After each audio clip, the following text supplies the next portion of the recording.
This isn't a journey I would choose for anyone.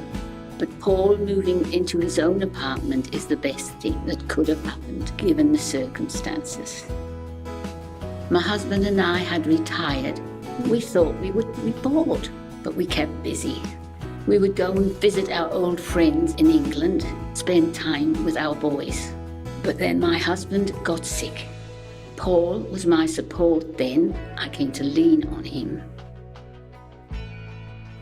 Paul loved a conversation, anything from politics to sports. He used to be a brilliant mechanic and was part of the rural and local fire brigades.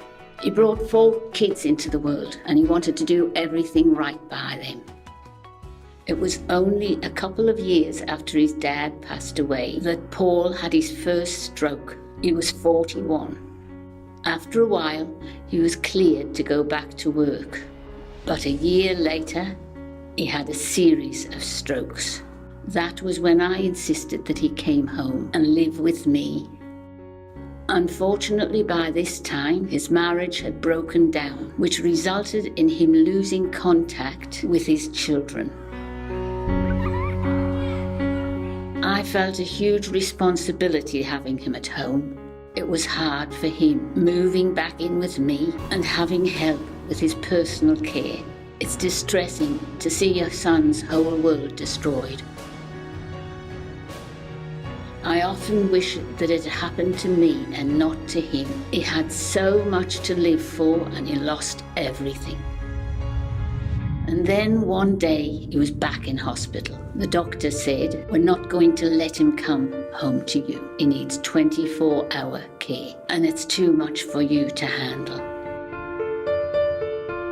We both cried when we knew it had to happen. It was bloody hard. I felt like I was abandoning him, but I knew in my heart I couldn't have kept up the care for him. I used to go every week and visit. I dreaded going. Every time I left, I felt I'd abandoned him all over again. He was in the nursing home for 6 years. I knew he was safe and cared for, but the average age of people in there was either 80 or 90. He didn't complain about it, he just shut down. I knew there had to be something else for him. He was contacted with an opportunity to apply for an apartment in a new housing project. I thought it would be a long wait and I didn't know how it was going to pan out. Would I have to sell my house? Would I have to go there and help him? He got approved for it. As we left the nursing home, the nurse said to him, "You know, Paul, not many residents walk out of here." That was my fear, that he would die there. I feel like I'm visiting my son in his home now.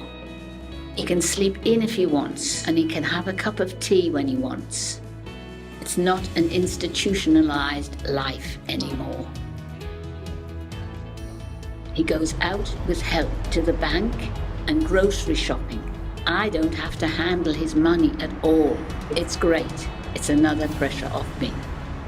His children are grown up now and they are back in his life. His grandchildren have been to visit. Paul had the kids hanging onto the chair and giving the little one a ride on his knee. To say goodbye now, I know Paul is all right. All I have to do is worry about the traffic getting home. I'm not abandoning him. He's getting on with his life and I can travel back to mine. I don't feel guilty.